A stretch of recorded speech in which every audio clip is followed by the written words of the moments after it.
Support for First Coast Connect is provided in part by Baptist Health and North Florida TPO. Good morning. I'm Ann Schindler, and this is First Coast Connect. Today, a key staffer departs and a major flood control project reveals a long-hidden waterway. We talk about that and more with Jacksonville Mayor Donna Deegan. Later in the program, a cult intervention specialist says the coercive behaviors of cult leaders can also be found in relationships and the workplace. She'll tell us red flags to watch for. But first, we are joined as we are each month by Jacksonville Mayor Donna Deegan as part of our monthly Ask the Mayor segment. Good morning, Mayor. Good morning, Ann. It is Victory Tuesday, as you reminded me, not Victory Monday. Victory Tuesday, which seems to have sort of seamlessly, begun out of Victory Monday. I think I got about 3 hours of sleep last night. So if I say anything that doesn't make sense today, please forgive me. But it was forgiven. so fun. So fun. What a game. Oh my gosh. I can't even tell you. I mean, we were just losing our minds when Trevor made that touchdown. But I got to tell you, it's the whole game was just fun to watch. Sometimes frustrating, but I love seeing the city highlighted on Monday Night Football, and ESPN actually got some new video of Jacksonville, which was nice. Yeah. We didn't see the landing last night, which was good. Yeah. That's from what I heard anyway. I asked people to monitor. I was at the game. I learned the name of a park. They showed Friendship Fountain in all of its glory and called it St. John's River Park. And I was like, what? But I guess that's actually the name of it. I mean, I've only ever called it Friendship Fountain. Yeah, so. if you're the whole park, because the whole park's not Friendship Fountain. But yeah, obviously we think of it that way. But I mean, what a perfect night to highlight our city. I mean, it was gorgeous with that beautiful full moon. And anyway, well, good stuff. Good stuff. So that's Victory Monday. And I'm going to move on now to another topic. We're talking to Mayor Donna Deegan. If you have calls, if you have comments or questions, you can reach us at 904-549-2937. You can email firstcoastconnect@wjct.org. You can watch our live stream on Facebook or YouTube, and you can reach us on social media. So last week, a press conference held at the airport. You weren't there, but you kind of were there because the governor was there, the chief financial officer, and they staged it next to the proto box, which is the video of you greeting people at the airport, often called the Holodonna by some people that aren't big fans of it. Yeah. So tell us a little bit about your impression of this. I mean, this comes as the city says it's reigniting its Doge efforts. Yeah. Look, I'm really proud of that proto box. It was created by a woman-owned technology business. There's a great deal of new technology in it. We love to showcase it. The airport love to showcase it. We've added other elements to it beyond just my welcome. Obviously, mayors all over the country welcome people to their airports in various ways, many times on video. And this was just an innovative way to do that. We're talking about the tiniest fraction of the budget that was spent on that proto box. And the truth is, it's just a great way to present Jacksonville to people when they come in. We've added a bunch of new video to it. In fact, I think when the CFO actually decided to reference the box, it was actually Tony Baselli who was there talking about the Jags. So I suspect if there was more of that, we probably wouldn't hear so much from those folks. But bottom line is, I'm proud of that technology. I'm proud of the company that made it, and I think it's a lot of theater. But that's if that is their idea of waste, I think we're doing a pretty darn good job. We outline all of our lean efforts and everything that we've done to save money since I've been in office, and none of that gets any attention whatsoever. We're just talking about the $50,000 proto box that greets people at the airport. So is it 50? I'd heard 75. Yeah, they keep saying 75. I'm not sure where they got that. But from what I understand, it was just a little under 50. But all right. And so I mentioned Doge, the city's version of that, which was spearheaded by former council president Ron Salem, says that they're restarting their effort today with a presentation from the Bailey Group at 11 o'clock. It's going to discuss what they call a growing deficit in the health insurance fund. What are you expecting from that today? Well, look, we've spent a lot of time looking at the health insurance fund and possible solutions for that. We are in a deficit on the health insurance fund, but we felt with the fact that we were able to really only give our employees 3% raises. I guess the union employees got 4% raises. we just didn't feel good about increasing the amount of money we were taking out of their paychecks for health insurance this year. But it is something we've looked at from every angle. So I'm going to be very interested to see what possible new things that they think they've come up with. I just don't know. I don't know what that could be, but always looking for good solutions if they think they've got something. Is the involvement of the Bailey Group new, or is that a group that you work with as at the city? I know that we have worked with groups that have analyzed this before, but I can't honestly tell you. I know for sure it's the Bailey Group. What is the impact of not having that fully funded? I mean, what is a deficit in that Well, mean? it ends up having to come out of the general fund to cover the costs. It's just like, it's just like anything else that eventually we're going to have to right size those costs, because if you think of it in terms of any city service, if you're providing a service that you're not fully paying for, it's got to come out of the general fund. So that's what's happening right now. All right. I want to ask you about the departure of Karen Bowling, your chief administrative officer. This was sudden last week, it seemed. From what I can tell, and this is mostly just from what I've read from my colleagues at the various news outlets, but she resigned by text, reportedly kind of shortly after a meeting with you. What was that meeting about? Well, look, I'm not going to go into a lot of employee details. What I will tell you is that I'm very grateful to Karen for the years that she spent with us. She helped us build the plane. I think there's a season for everything, and I think that it was just time to move in another direction. And I think that was something that she felt okay about too. Yeah, and so my understanding when I first read it was like, well, she's leaving, but she's, not her last day isn't until October 24th. But then I read further and saw, well, she's taking leave until then. She actually left the day that she sent that text. That was it, her last day in City Hall. That seems like a difficult circumstance, certainly not ideal. Well, Karen and I have never had a crossword between us. So it may look like that, but I will just say that I think we both left on very, very good terms. And that's about all I'm going to say about it. She is going to be covered, I guess, for the next little bit by her deputy CAO, Kelly O'Leary. Mm-hmm. But that's a job that you have to fill, I guess, under the charter. You have Yeah, a certain amount of I have time. 60. I believe we have 60 days to do that. Kelly has, always been an amazing person that has filled that position, and I think she's very capable. And of course, she has help from Mike Weinstein, who's our chief of staff, who's been around City Hall politics for a long time, and we've got some incredibly strong department heads in our city. So I think if you look down the line of all the people that are leading our divisions, they're fantastic, and it'll be fine.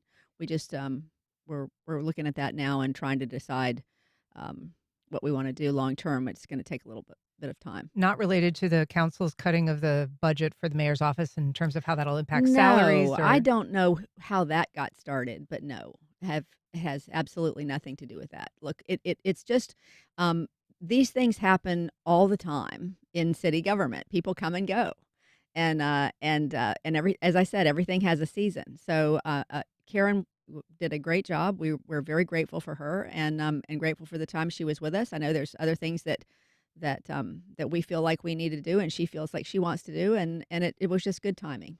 We're talking to Jacksonville Mayor Donna Deegan. You can reach us on air at 904-549-2937 or by emailing firstcoastconnect@wjct.org. We've got a call from Alan on the South Side. Good morning, Alan. Go ahead. And thanks for taking my call. Hey, Mayor. Hey, Alan. I wanted to go back a little bit and push back on the $50,000 box thing. Sure. I'm guessing that it had to cost the state at least $250,000 for them to travel with their whole entourage here to Jacksonville to complain about a $50,000 expenditure. So I'd like to get your feedback on that. Well, I can tell you that we have spent many hundreds of hours giving the state what they need in terms of their DOJ reports, and we're happy to do it. But I can promise you we've spent way more in staff hours trying to make sure that the state has everything that I guess that would be our third or fourth audit of the year. If you take a look at the independent audits we do, plus the regular audit we do, plus the DOJ audit, plus the state audit, we've spent a great deal of money trying to put all this to bed. But as I said, we were happy to do it because we have great books, and the fact that this continues to be the talking point, it's just a good visual. It's a great way to go in and say, "Aha, look at this," but the truth is, we've gotten so many notes from people saying, "We love that. We love that you're welcoming people to Jacksonville with this great technology, and it looks terrific." And as I said, we're adding all sorts of things to it that will promote our area and things to do and all that stuff. So I, you know, I just will say again that I think that this has been a very, um, you know, it's been one of those things that feels very theatrical to me. Mhm. But And I think I saw 1,000 staff hours, you say, cooperating with the Doge review. it's been there's been so much, so much. Mhm. And like I said, if you actually add up the amount of money that we've spent just in terms of staff time, it's been a great deal of money and time. So I sincerely hope that we're near the end of it, but I suspect it'll go on for at least another year and a half. We've got a call from Miss Johnson on the north side. Good morning. Go ahead. Good morning. Thank you for taking my call. Um, I just have a personal question. I live on the north side. I'm close to, I hope I'm pronouncing this correctly, Simmons Johnson Park. They do a lot of things with children, Pop Warner, etc., or by churches, and people speed all the time, Mm. and police have given tickets. But I've been asking, how do we go about getting speed bumps so that they can slow down? Been a lot of accidents, Yeah. and I've been given information, but we don't have, I guess, enough owners in our neighborhood, but it's still children there. So I just feel like there should be something that can be done. Yeah, And I think that you sort of have nailed the problem there. You have to have a certain number of homeowners who want those speed bumps before you can actually have them installed. There are the occasional things you can do, like having the speed sign put out there so people can see how fast they're going and things like that. But I know that does create a complication if you don't have enough homeowners there that want to do speed bumps. But if you can get enough of your neighbors together that do want some sort of a solution, there may be something that you can do beyond just the speed bumps. And they may be temporary solutions, but if people get enough tickets or there's enough of an effort to get people to slow down on a regular basis, it can change behaviors. I know that's frustrating. I hear it from a lot of neighborhoods. It's hard to get the amount of people in a neighborhood to agree to want to get speed bumps because it does slow people down, and it can be disruptive, I guess, when they're putting those things in. But I understand your frustration. I really do. It's tough. I'm curious. I mean, she's talking about a park. One of the programs that your administration recently rolled out was this Adopt a Park program, which I think is new. There's Adopt a Roads, but I wonder if somebody were to adopt the Simmons Johnson Park, if that would give them more leverage in establishing speed bumps. Well, I don't know about that, Ann. They're not. I don't know how connected that is. Excuse me. Just because we're talking largely about making sure we're keeping those parks clean and secure. The idea is to have various groups around the city or individuals adopt parks and make sure that they're clean and that there's if there's anything going on in there, that police find out about it. Those sort of things, like a neighborhood watch sort of situation. But this is very specific to because it does cost to put those speed bumps in. And neighbors have to agree that they want that. So it's a process. But we hear in every single town hall meeting that we do, people talk about speeding through their neighborhoods. It is a problem. And there's just with as vast an area as we have in Jacksonville, it's hard for police to be everywhere to make sure they're catching those speeders. So I wish I had an easy solution for you, but I would say the best thing to do is to get your neighbors banded together who care about this issue and have a neighborhood meeting and meet with public safety and see what your options are. We've got a call from Charlie at the Beaches. Good morning, Charlie. Go ahead. Oh, well, good morning. Morning. Yeah, I was wondering, do all the mayors of Florida meet? Because there are some issues I do need to speak of. Do Can all you hear? Charlie, we're having a little trouble hearing you. Sorry, Charlie. we're going to have to leave it there. We've got a question from Tom on Facebook. He says, with the budget done, what is Mayor Deegan's highest priority? What does she anticipate being attacked on by Tallahassee or the city council next? Oh goodness. Look, I try not to think in those terms. And I try very hard to focus on Jacksonville. I would love to see Tallahassee focus more on Tallahassee and what they can do for our folks around the state and let me do the job I was elected to do. That would be fabulous. I'm not necessarily expecting that to happen. But I would say in terms of council, look, I want people to understand that you see these high profile disagreements, and they are largely over about 1% of the budget. We got 99% of what we wanted over the finish line in that budget. Relationships are not nearly as contentious personally as they seem when we're arguing over budget things. But I would simply say that we're going to continue to have conversations about things like affordable housing and homelessness.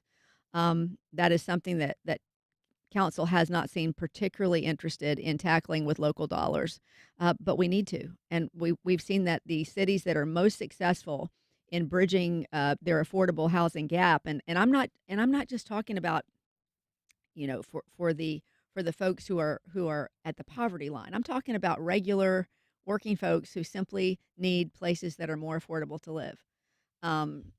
We have got to invest some local dollars in that. That's going to continue to be something that I'll work on going forward.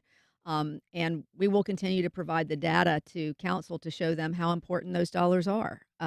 We have 50,000 people on a waiting list for housing that they can afford. And we had a ribbon cutting yesterday for several homes in the Durkeeville area that were completed. We've got a number of projects, 6,000 units coming online since I've been in office, but we've got a huge deficit we got to dig out of, and people are telling us it's their biggest concern. So I would say that's going to be one of the things that I'm working on most diligently. Last week we had an author on, Brian Goldstone, who wrote a book about poverty and prosperity in Atlanta. And he was looking in some parts at the development of the Beltline, which is this wonderful multi-use path that connects a lot of downtown Atlanta.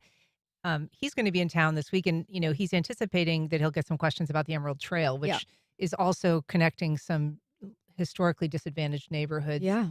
Some of them already impacted by rising costs and looming gentrification. So I'm just curious, what it is that your office is doing to kind of monitor home prices in those neighborhoods as the Emerald Trail is bit by bit constructed. Well, look, it in a lot of cases, it's good for folks that their property values are increasing, right? But we want people to be able to stay in their homes if they want to stay in their homes, and we want those homes to survive through all this process. I think one of the great ways to do that is by creating opportunities for home repair. There are a number of programs in the city. I know that our housing department has some programs. I know that in terms of the Emerald Trail, between the Emerald Trail and I believe the DuPont Fund, perhaps the United Way, there are several different options in terms of home repair to keep people in their homes. So it's one of those things that I know is always going to be top of mind as we're looking at revitalizing these neighborhoods. There's always going to be some level of gentrification, but what we're hoping is we can give people pathways to stay in their homes while this and frankly, with the economic development that we anticipate in those areas, we hope that will revitalize those neighborhoods as well. We've got a call from Curtis on the north side. Good morning, Curtis. Go ahead. Good morning, ladies. Welcome back, Ann. Mayor Deegan, good morning, my beautiful sister. Good morning. Mayor Deegan, I love what you stand for. I'm with you 100%. To me, the issues that are being raised by the city council and other people, they're so petty. To me, it's just my opinion now. It's partly because you registered as a Democrat, and then the most part is that you're a strong female. Secondly, with all the issues going on in this world today and in our city, it grieves my heart to hear that there are kids that may not be able to eat lunch at school. Man, all this money, all this wealth in Jacksonville, all these big businesses, that should be something that they should all come together. And even those who are less fortunate, that has the means to contribute something, should be able to put everything in a pot. And these kids should know, regardless of their circumstance or situation or their parents, they're going to have a hot lunch, a meal at school. Then secondly, I got friends who are teachers. They tell me my wife and I have went and bought kids shoes and maybe a shirt or maybe a dress. The teachers see these kids. They know their situation. They can tell by the way they come to school what their situation may be. And it should be a board somewhere, a site that you can go on and say, hey, Northside Elementary School need 2 pairs of size 6 tennis shoes Right. or something that people could contribute. Man, it's just so disheartening to me to see the state of this country when the government is literally putting people out of work on top of what already is going on in this world today. Please, if you know anybody, Mayor Deegan, please put that bug in somebody's ear that they can organize something. And I'm going to share my same comment with the school board. Thank you so much, Mayor. Keep up the great work, and I'm with you 100%, my sister. Well, thank you. Ann. Thank you so much. Thanks, I Fred. really appreciate the kind words. And he just said exactly what I was going to suggest to him, is to make sure he was talking to his school board representative. Look, we all know teachers that spend half their salary on trying to make sure they have things for their kids. It is definitely an issue, and I certainly understand his comments and am sympathetic to what he's saying. And it seems like there should be something like that out there, but I don't honestly know if there is. We've got a call from Mark on the west side. Good morning, Mark. Go ahead. Good morning. Mayor, I talked to you about this before, but I saw something that was so outrageous, I just had to see your comment on it. It seems that the Starbucks is petitioning the DIA to get $130,000 of, I don't know what, taxpayer incentives of some kind, to build a Starbucks in the Bank of America Tower or somewhere like that downtown. Yeah. And we have become such an easy touch that these companies have no shame in something so outrageous as a private business coming to the city for a Starbucks. What are they, a multi-billion-dollar company? How dare they do that? And I just hope that that would be shot down on the face of it, but I doubt it will be. But I'm just kind of curious your opinion. Thanks, Mark. Well, you'd be surprised at how many companies, when they're looking at downtown and whether they want to be there or elsewhere, Starbucks has become sort of a one of those things people look at to say, how vibrant is that area? Because Starbucks won't come in unless they see it's going to be supported. Generally, that's generally the rule. So I understand the desire to have Starbucks downtown. I don't know where DIA is on that in terms of that $135,000. Given what is provided for a lot of companies that want to come downtown, it doesn't seem like an enormous amount of money to me. But I understand the frustration. It is a rich company, but it also is a company that could, I believe, help us to grow our downtown. Got a call from Mark on the south side. Good morning, Mark. Go ahead. Hey, good morning. I had a question about affordable housing. Years ago, and I don't remember all the details to this, but I know years ago, a plan was put in place for homeowners to go down and buy some of the older homes in the Springfield area, and they spruced them up, and the houses look beautiful. So, is there a way to take that countywide? I grew up, went to school over in Arlington, and now there's some areas of Arlington that aren't so nice, but the houses are okay. So if somebody wanted to come in and maybe spruce up their house, is there any type of program that would encourage that through tax credits or reduce property taxes, something like that, just to help bring back some new growth similar to Springfield, but have it be around the other areas of Jacksonville? Well, I think what you see in Springfield and maybe in some other areas is you're looking at areas that have a great historical significance to the city. So a lot of times those grants come because of historic preservation, and there are organizations that have wrapped themselves around that process as well, not just public funds, but private organizations too that help with that. So I think that's partially why you see those revitalization projects happening in those areas, because they are historic areas of Jacksonville. I'm certainly not opposed to having other organizations in other areas of town that have been disinvested to see that sort of thing happen. But I think that's largely why you're seeing that activity in our more historic neighborhoods. I want to ask you about a topic that our colleague David Bauerlein reported on recently, which is the Navy transit system that runs basically along Bay Street, kind of right outside our door here, on a 3.5-mile loop. This is something that is, eventually the Jacksonville Transportation Authority wants it to kind of overtake the old Skyway. It's designed to be driverless, but as David reported, it's often riderless. And this is a project that is, already spent millions of dollars in, gas tax money, but is projected to spend millions, hundreds of millions of dollars more. I'm just curious, what concerns you have at the outset when we're starting to see some of the projections that the Jacksonville Transportation Authority made about what kind of ridership it expected. What David is reporting on is just a fraction of that, a tiny fraction of what they said they were going to be seeing. Um, that's its own independent authority, but I'm just, what is your involvement, Look, your interest in that? it just feels so new to me, and there are other communities now like Atlanta that are copying exactly what we're doing. I think that this is going to be the transportation mode of the future. I think that anytime, especially in Jacksonville, where you're talking about a community that likes to get in their cars and drive places, I think adoptability, it may take a while.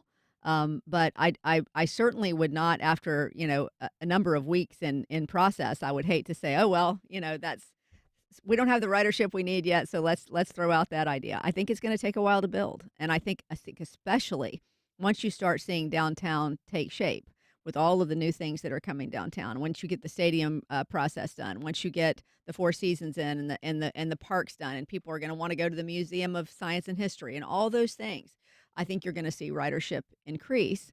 If for no other reason, then it's going to be far more convenient than to try to drive downtown and find a place to park. So I think people will start to use that more. But it's so new, Ann. I mean, how many weeks or months has it been in process? I'm just at this point. I don't think we can pass judgment on how successful it has been so far. I know they were JTA was at the game last night with the Navy and also with Hold On to try to educate the community about what's there. Part of it is people have to become aware, and then they have to be downtown. So. Although tellingly, an hour and a half before, they shut down the Navy yesterday, they sent out an email saying we're shutting down the Navy in an hour and a half because of traffic on game day. I mean, it seems like of all places, all times that Navy would be useful, it would be on game day. Well, shuttling yeah, people. but not yet. I mean, I guess that's what I'm saying is that I really think that we are in process now of we've got all the groups that are between public safety and the city and JTA and all the groups that are going to be affected by all this stadium construction and all the construction that's down there, and what new pathways do we need to create while all this is going on to make sure that we can. Right now, it's between now and the end of the stadium construction, there's going to be a lot of challenges.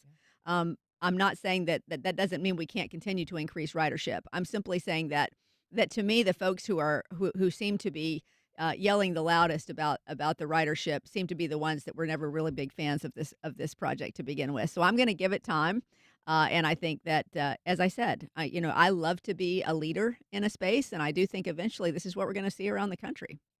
So I know we have to let you go. You're going to be unveiling a dog app, which I think is adorable. It's a way to match dogs. It's a doggy dating app, Ann. It's adorable. Yes. And it's also coming along with some expanded hours at Animal Care and Protective Services. So more to come on that. But Mayor Donna Deegan, thank you so much for coming on today. I appreciate it. Thank you, Ann. I need a nap.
documentaries, you could say our fascination with cults borders on cultural obsession. Here to explain the allure for both those inside and outside is Ashlen Weltz Hilliard, cult intervention specialist and the founder of People Leave Cults. Ashlen, thank you for being here. Thank you so much for having me this morning. So you are in town for a show Wednesday at the Florida Theater, but your name will be familiar to people who kind of absorb a lot of this content. And there is a lot of it out there. As we Totally. mentioned, there's, a million podcasts, there's all kinds of mini series, there's a lot on Netflix. Um, First of all, just tell us how you got involved in the first place in cult intervention. Sure.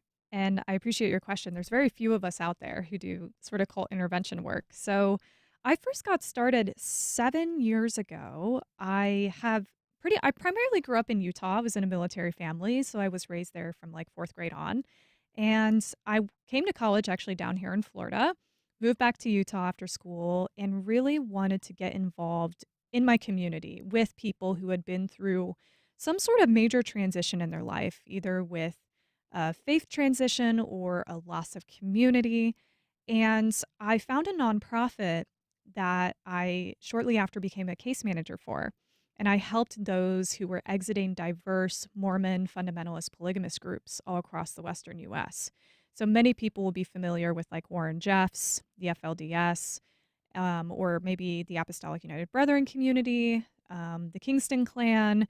So I really worked with women, children, and even young men exiting these types of groups who had experienced a lot of abuse, or maybe women who are fleeing for safety, who are at high risk for trafficking, and just really loved being there with them on that journey of helping them towards recovery. And from there, almost 8 years later, I've worked with so many survivors from so many different types of groups all across the world.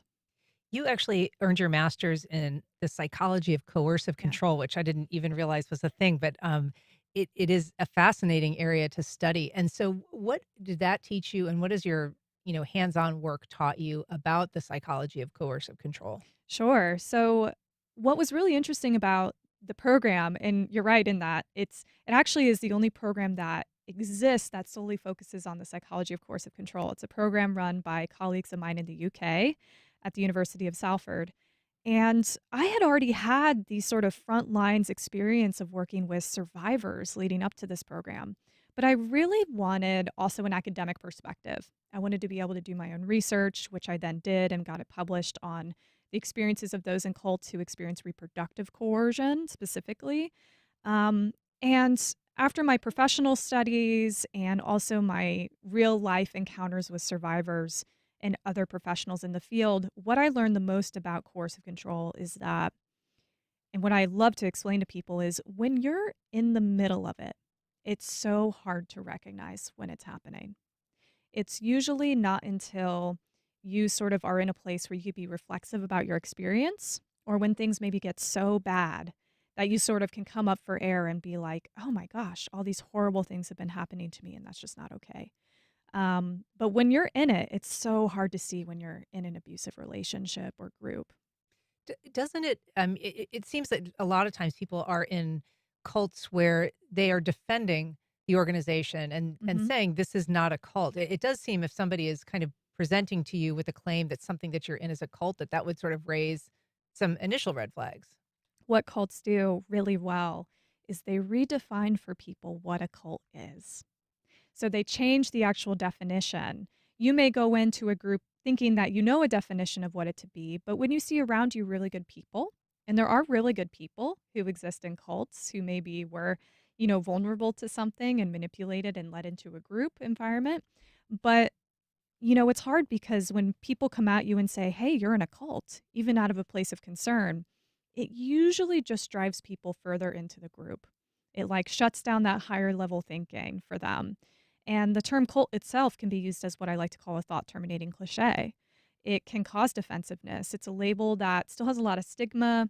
Not many people can understand. It's used as a pejorative as well. You talk about people, who are nice people in cults. And in fact, I think a lot of people join cults because they really are Mhm. nice people. Yeah. A lot of the cults present as an opportunity to do your best work, to find something fulfilling and meaningful in the world and the Totally. universe. And so it seems that the people who enter, I think sometimes society views them as suckers or something for falling into it, but very often it seems like they're led by their best instincts. Yeah. I like to tell people that cults recruit the best and the brightest among us Hmm.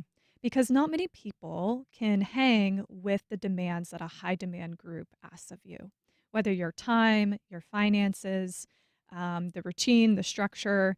They want really intelligent, creative, smart people. And I think like one of the biggest sort of myths that I have to dispel is that people are stupid for getting involved in these groups. It can happen to absolutely any of us. Absolutely any of us. And so, what are if you're just existing in the world outside of a cult right now? What are the things that you would tell people to be vigilant to watch for if they're concerned either about themselves or perhaps a child or a loved one? Yeah. I think it starts with relationships. If we're not able to have a relationship with someone who we think may be in a suspected group or relationship, then we have no idea sort of where they're at in their cult journey, their sort of timeline, I guess you can What do say. you mean not allowed to have a relationship with them? No, so when you have a relationship with someone, it gives you an insight as to where they are. So I think sometimes what happens is when someone's in a suspected cult or relationship that we think is abusive, maybe we ourselves withdraw. And that's not what we want to do at all. We want to maintain healthy relationship with them as much as they'll let you in, because that can give us insight about their experience, positive, negative, benign, what they're going through. We want to be that source of rapport for them. We want to continue to build that so that if they start experiencing discomfort in their current situation, we can be the person who they come to. I encourage people to not be critical of their loved one's situation so that they can be open and honest about what's going on. You have in your work compared the allure and the ultimate entrapment sometimes of a cult to other societal groups, whether it's gang activity Mhm. or domestic terrorism, domestic violence, Yeah. in some cases, sex trafficking, kind of all Yeah. using similar models. Can you explain that a little bit? Sure. So when it comes to these sort of, I like to see like coercive control as almost like this umbrella. And underneath that umbrella, there's these different domains where coercive control can exist. Sex trafficking is a domain, just like gangs can be a domain, radicalization, cult involvement, as well as one on one abusive relationships. And coercive control is the mechanism used for harm within those distinct settings. There's a lot of overlap as to how like coercive control may look like in a gang and also how it can look like in a cult. There may be a lot of similarities, but also some distinct differences. For example, in a gang, it's not uncommon for them to have some sort of shared clothing representation, like on the exterior, as to what they stand for. And that's also common within cults as well. So there's a lot of similarities between these domains as well as differences. Are cults necessarily bad? Not always. And I say that with the caveat of people use the term expecting them to be a negative thing. It's like used as a pejorative, I guess you could say. What I like to tell people is cults for some have saved lives for a time. Maybe along that journey, they became more abusive. Synanon, for example. Synanon was a really well-known group. There's a great documentary on HBO Max you can watch. It started out as addicts helping addicts.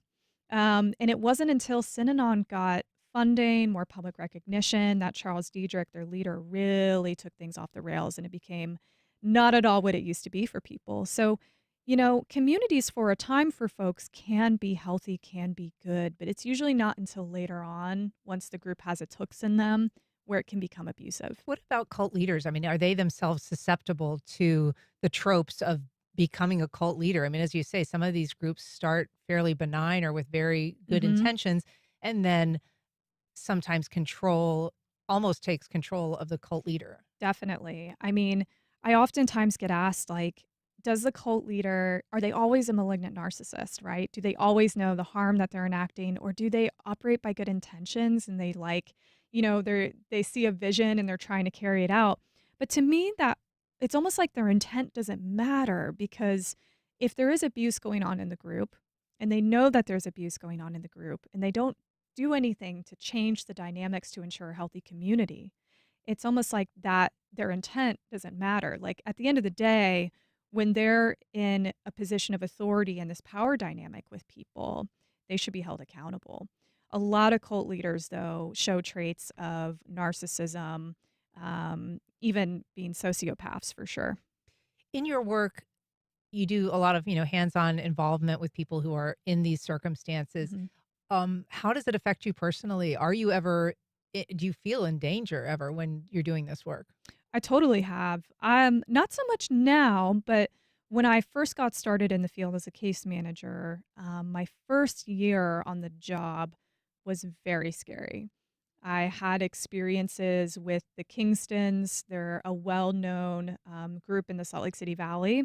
They operate similarly to a gang and have been called sort of the mafia of the West. It's a polygamous group, but they also believe in keeping their genetic pool, quote unquote, pure. They have trafficked young women across state lines to marry first cousins.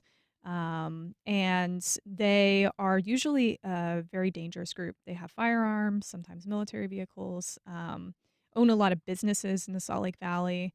So I had some run ins with them, some intimidation that they would try to do that was very risky during my time there. And so what did you do? How did you react? How did you protect yourself? What lessons did you take from that? Sure.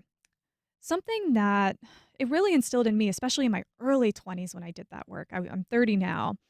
I really just had so much awareness when I was doing that work that I would just be so careful. I'd always bring a colleague with me. And I also would involve the police when need be. I was very used to pulling tracking devices out from these women's cars because were being tracked, which was really awful. And would just make sure that they got to a safe place. Like protecting survivors at all times was really important to me.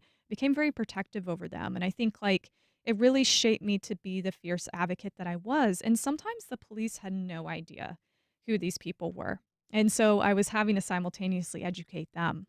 So your event tomorrow is called The Psychology of Cults at the Florida Theater. It's at 8 o'clock, and there are tickets available at thefloridatheater.com. We've got a link on our website, but just briefly, what will people be able to see? What should they expect from the show? Sure. It's a live event. So the first hour, I will be doing a scripted presentation. And then we'll have a brief intermission where people can scan a QR code and submit their own questions. And then the last 45 minutes of the show, I get to answer audience questions for live Q&A. And I'm so excited to do that. I think, like you mentioned before, there's so much information on cults now. There's a lot of documentaries, there's a lot of programs and podcasts.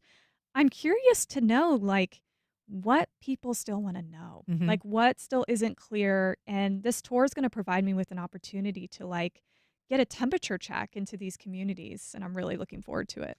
Well, Ashlen Weltz Hilliard, it's great to meet you. Thanks so Nice much to for meet coming you. on today. Thank Appreciate it. you. All right, up next, a Florida-friendly landscaper helps growers think global and plant local.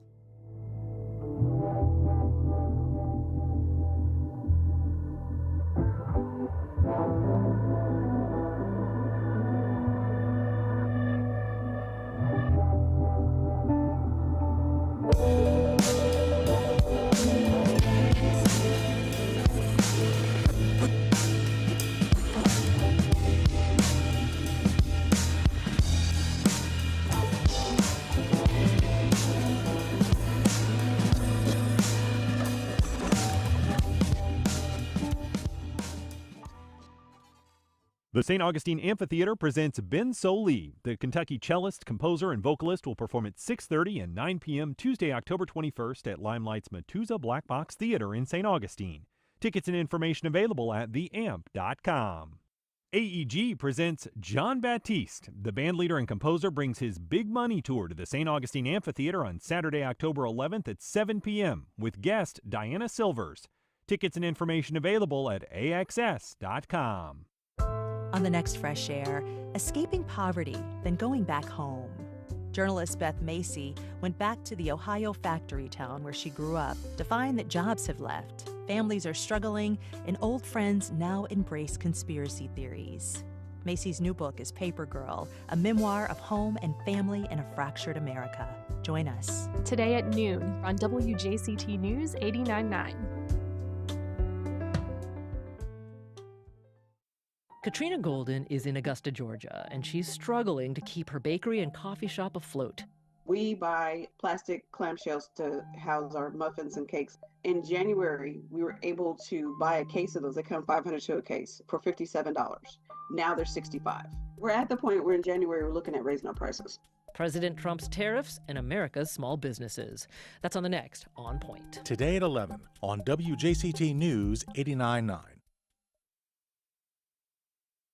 It's been 2 years since the deadly Hamas attack on Israel, but now as talks begin in Egypt, there is cautious hope for a ceasefire to end the war in Gaza and for the release of the remaining hostages. What will it take for both the leaders of Israel and Hamas to make a pivot towards peace? That's next time on 1A. Today, starting at 10 on WJCT News 89.9.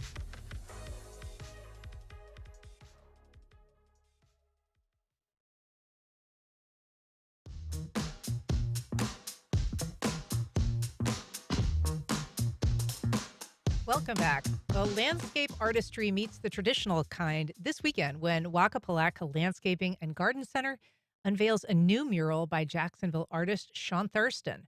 Here to tell us about it is Wakapalaka's founder and owner, Nick Freeman. Good morning, Nick. Good morning. Thanks for having me. Thank you for being here. So I'm going to ask you about Sunday's event, but first of all, just tell us a little bit about how you got into this business and why.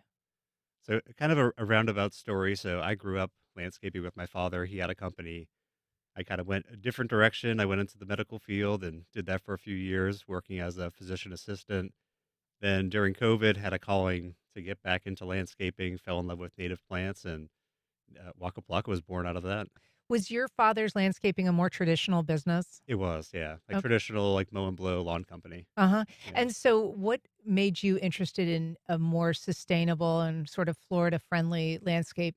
Jacksonville in Florida was going through the development and loss of like these natural areas.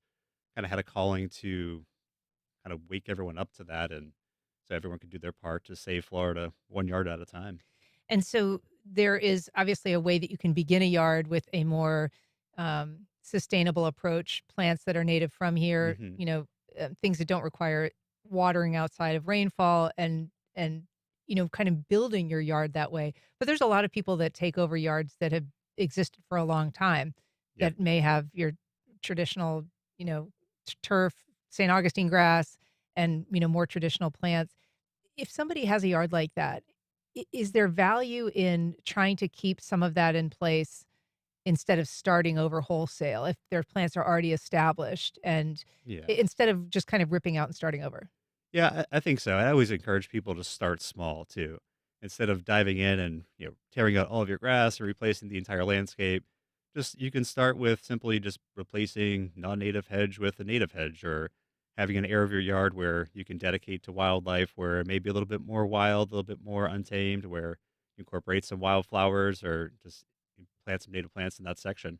And you were actually part of a PBS show called Flip My Florida Lawn. Yeah, yeah, we were. Tell us For about, two I mean, seasons. yeah, that's a kind of, I guess, goes to show how common, how popular this idea is of trying to transform the traditional Florida lawn, which, this sort of Yeah. manicured and very regimented, orderly to something different and wilder. Yeah. The show was great. We did that for 2 seasons. This last season, we were actually kind of the host of the show, so guiding the homeowners to actually take the steps to do it themselves. So educating them during the process of what we were doing and how we're doing it, and getting them involved. All right. So for people who are watching our live stream, we're showing some video that was on your site about the creation of this mural by Jacksonville artist Sean Thurston. And I mean, for people who don't know the name, many people do. His work appears all around downtown. He's been featured at Mocha and Mosh and the Comer hmm and Art Basel. So he's a known commodity. How did you get him involved in doing a mural for your business? So we had a little bit of an inside connection through Crystal Floyd, who's our operations manager. Sean is her partner. So we approached Sean, kind of had a vision for what we wanted to kind of like speak the name of the company, kind of tell the story of what our name is and what we stand for. So that's what the mural represents. And tell So, us about what your name means because not everybody knows. so Waka Palaka is essentially the indigenous term for Cowford. Before Jacksonville, this area was referred to as Cowford. So where the cows cross. Yeah, where they cross the river Yep. in sort of a narrow spot. And so you are going to be having this event on Sunday from 9 to 3. You're calling it a maker's market. Can you tell us what people might expect and why you decided to hold it in the first place? Yeah, it's kind of a community event. So just to bring people together, surrounded by native plants, we're going to have various vendors out there, some food trucks, people offering bread, all different types of stuff. We're going to have some educational courses too, doing some demonstrations on how to create a native garden, educating folks on the benefits of native plants, and of course the mural too. Yeah, and then you're also going to be selling some handmade stuff as well, just by local artists and things like local honey. I mean, so it is a little Yeah, bit of a mix between a farmer's market and an arts market. exactly. Essentially, a farmer's market. Yeah, plus with some the artistic side of things too. We have like 4 or 5 artists out there. Yeah, and so you'll unveil the mural. I understand there's also some free coffee that's going to be provided there, so that's always a Yep, good free thing. free coffee from Bold Bean Coffee. So Yeah. All right. Well, it is the Mural Celebration and Fall Makers Market at Waka Palaka. It is October 12th from 9 to 3. People are looking for information. Where would they go? you could visit our social media page on Instagram, just under Waka Palaka, or visit our website at wakapalaka.com. All We'll have some right. information posted there. Well, Nick Freeman, it's so nice to meet you. Thanks for It's so coming nice on to meet today. you. Thank you. All right. That's our program. Thank you for listening. If you have questions or comments, you can send either to First Coast Connect at WJCT.org. And if you missed anything, you can catch our rebroadcast at 8 o'clock tonight or find our entire archive on your favorite podcast platform. First Coast Connect is produced by Stacey Bennett, and our associate producer is Isabella Casapow. Our show is directed by Brady Corum, and our theme music is performed by Club de Belugas. Join us tomorrow when we talk to the author of the newly published Einstein a Go-Go Chronicle, Occupancy 250. I'm Ann Schindler. You've been listening to First Coast Connect on WJCT News 89.9.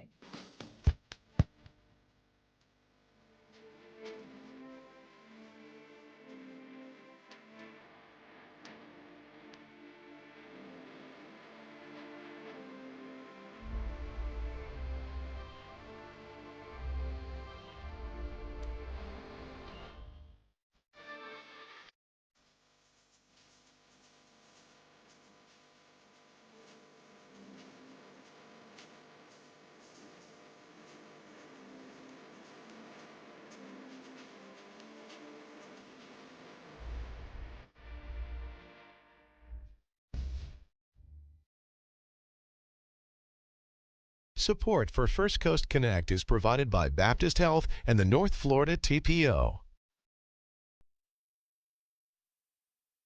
The North Florida TPO is committed to shaping our transportation future. We're focused on planning, funding, clean fuels, and new technologies for a vibrant, connected community. Learn more at northfloridatpo.com. Baptist Health is a proud supporter of First Coast Connect. Baptist Health, committed to building a healthier community for all of us. More info at 202-4YOU or baptistjacks.com. Listen to Anthology on 89.9 HD3 and let the music unlock your memories. All your favorite music from the 60s, 70s, and 80s are always